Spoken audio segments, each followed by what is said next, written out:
অফশোরের ঘরের কোণে থাকা ঝুলন্তই কাগজের বক্সের মাঝে ঘর বেঁধেছিল একজোড়া শালিক পাখি, যেখানে তারা ইতিমধ্যে 3টি ডিমও পেড়েছে। কিন্তু আজ 2 দিন ধরে শালিক দম্পতি তাদের বাসায় আসছে না। এই দেখে পাখিপ্রেমী অফশোরা ডিমের ভিতরে থাকা অপরিপক্ক ছানাগুলোর জন্য বেশ চিন্তায় পড়ে যায়। বেশ কিছুক্ষণ চিন্তা ভাবনা করার পর অনেকটা নিরুপায় হয়ে এসে ডিমগুলোকে বাসা থেকে নামিয়ে আনে।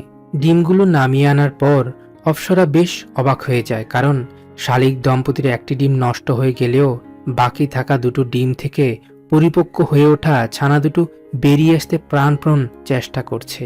এই দেখে অফশোরা ডিমগুলো ফাটিয়ে ছানাগুলোকে বের করে আনে। শালিক ছানাগুলোকে সুস্থ সবলভাবে ডিম থেকে বের করে আনার পর সে নিজেই শুরু করে ছানাগুলোর যত্ন নেওয়া। তাদের বয়স এখন মাত্র 3 থেকে 4 দিন। তাই তো ছোট শিশুদের মতো করেই অফশোরা এবং তার পরিবারের সদস্যরা মিলে ছানাগুলোকে এইভাবেই যত্ন করে চলেছে। সেরিলাক হালকা কুসুম গরম পানিতে মিশিয়ে তারা ছানাগুলোকে একটি ইনজেকশন সিরিজের মাধ্যমে আস্তে আস্তে করে খাইয়ে দেয়। ডিম ফুটে বেরিয়ে আসার পর থেকে শালিক ছানা দুটো অফশোরা এবং তার পরিবারকেই কাছে পেয়েছে। তাই তো তারা অন্যান্য বন্য পশু পাখির মতো মানুষদের ভয় করে না। ভালোবেসে অফশোরার ছোট ভাই ছানা দুটোর নাম রেখেছে মিষ্টি আর মধু। অফশোরা এবং তার পরিবারের সদস্যদের আদর যত্ন আর ভালোবাসা পেয়ে মিষ্টি আর মধু এখন বেশ কিছুটা বড় হয়ে উঠেছে। তাদের বয়স এখন প্রায় 7 থেকে 8 দিন। ছানাগুলোর বয়স যখন 10 থেকে 11 দিন হয়ে যায় তখন তাদের শরীরে পালক গজাতে শুরু করে। মাত্র 15 থেকে 20 দিনের মধ্যেই মিষ্টি ও মধু হাঁটতে শিখে। তাই তো রোহান তাদের এখন তাদের ঘরের মেঝেতে ছেড়ে রাখে। সারাটা দিন ঘরের মেঝেতে ঘুরে বেড়ালেও যখন শালিক ছানাগুলোর খিদে পায় তখন তারা দৌড়ে চলে আসে অফশোরা ও রোহানের কাছে, কারণ ছানাগুলো যে তাদেরকেই বাবা মা মনে করে। নিজেদের খাবারের সাথে সাথে তারা অফশোরার খাবারের ভাগ বসাতেও ভুল করে না। তাই তো অফশোরাকে খাবার খেতে দেখলেই ছানাগুলো দৌড়ে এসে বসে পড়ে অফশোরার কোলে, আর সেও নিজের সন্তানের মতো করেই ভালোবেসে নিজের প্লেট থেকে খাবার তুলে দেয় ছানাগুলোকে। কর্মব্যস্ততার মাঝে কিছুটা সময় পেলেই রোহান ছানাগুলোকে নিয়ে আসে তাদের ছাদের মাঝে, যেখানে তারা মনের আনন্দে ঘুরে বেড়ায়। ছানাগুলো ডিম ফুটে বেরিয়ে এসেছে আজ প্রায় 30 থেকে 35 দিন। ইতিমধ্যে তাদের শরীরে পুরো দমে পালক গজিয়েছে। ভাত, সবজি এবং সেরিলাকের সাথে সাথে রোহান শালিক ছানাগুলোর সুষম খাবারের চাহিদা মেটাতে আশপাশ থেকে নানা ধরনের পোকামাকড় শিকার করে নিয়ে আসে। মিষ্টিদের বয়স এখন প্রায় 2 মাস। তাই তো তারা এখন আর পাখিগুলোকে তাদের ঘরের মাঝে বন্দি করে রাখে না, সারাদিন তাদের ঘরের আঙিনায় ছেড়ে রাখে। কিন্তু অদ্ভুত বিষয় হলো শালিক ছানা দুটো পুরোপুরি স্বাধীনতা পেয়েও উড়ে চলে যায় না, কারণ তারা যে অফশোরা এবং তার পরিবারের প্রত্যেকটি সদস্যকে ভালোবেসে ফেলেছে। মানুষদের প্রতি পাখিদের ভালোবাসার এক জলজান্ত উদাহরণ হতে পারে মিষ্টি ও মধু। প্রায় প্রতিদিনই শালিক ছানা দুটো যখন দুপুর গড়িয়ে বিকেল হয়ে আসে তখন তারা রোহানের পিছন পিছন বেরিয়ে পড়ে আশপাশটায় ঘুরে বেড়াতে, আর রোহানও তার বন্ধু মিষ্টি আর মধুর সাথে ঘুরে বেড়ায় চারপাশটায়। মধু তেমন একটা গোসল করতে না চাইলেও মিষ্টি পানি পেলেই নেমে পড়ে গোসল করতে।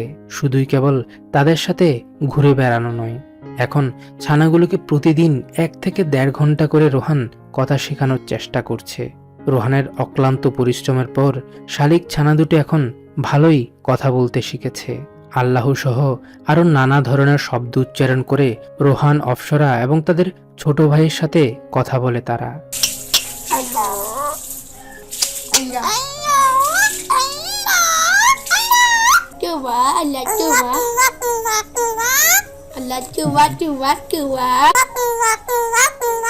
তবে বাইরের কেউ এলে ছানা দুটো একদমই কথা বলতে চায় না। বেশ কিছুদিন পর তারা লক্ষ্য করে যে শালিক ছানা দুটো এখন বন জঙ্গলে ঘুরে বেড়ানো অন্যান্য শালিক পাখিদের সাথে এখন প্রায়ই ঘুরতে যায়। তবে বেশ কিছুক্ষণ ঘোরাঘুরির পর তারা আবারও উড়ে চলে আসে অফশোরাদের ঘরে। শালিক পাখি দুটো অন্যান্য পাখিদের সাথে ঘুরে বেড়াতে যতটা না স্বাচ্ছন্দ্য বোধ করে, তারা তার চেয়ে বেশি স্বাচ্ছন্দ্য বোধ করে রোহানের সাথে ঘুরে বেড়াতে।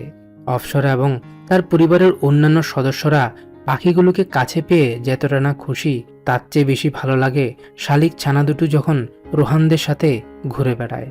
আর এভাবেই খুব সুখে শান্তিতেই কাটছিল শালিক ছানাগুলোর জীবন। অন্যান্য দিনের মতো আজও মধু আর মিষ্টি বের হয়েছে ঘুরে বেড়াতে, কিন্তু সেই সকাল ঘুরে এখন প্রায় বিকেল হয়ে এসেছে। শালিক ছানাগুলো যে এখনো ঘরে ফিরেনি, তাই তো রোহান এবং তার পরিবারের সদস্যরা বেশ চিন্তায় পড়ে যায়।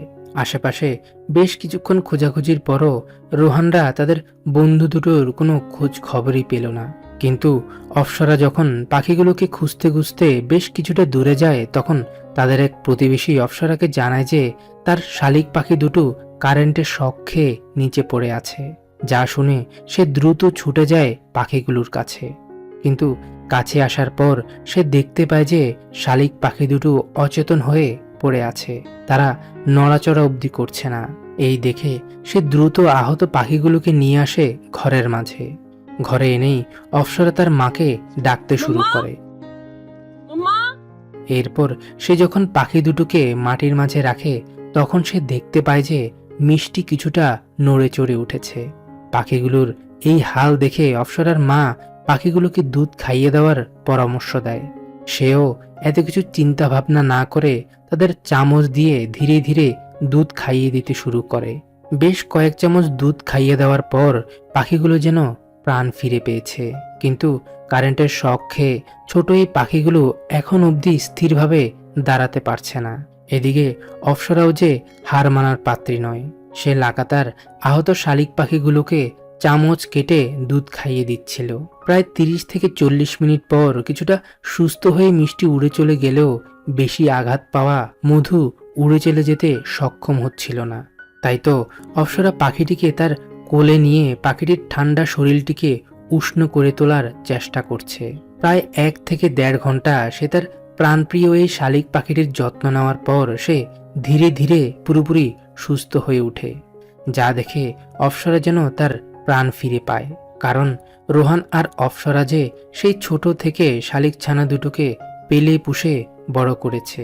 তাদের প্রতি অপ্সরার পরিবারের প্রত্যেকটি সদস্যের এক অন্যরকম ভালোবাসা কাজ করে। তারা যে পাখিগুলোকে তাদের নিজেদের পরিবারের সদস্যই মনে করে এখন। এদিকে মধু পুরোপুরি সুস্থ হয়ে ওঠার পর কিছুক্ষণ হাতে তো কিছুক্ষণ মাথায় উঠে সে এইভাবেই তার বন্ধু অপ্সরার সাথে খেলতে শুরু করেছে। এরপর সে যখন মধুকে ঘরের বাইরে নিয়ে আসে, তখন সে এইভাবেই উড়ে চলে যায় আবারও ঘুরে বেড়াতে।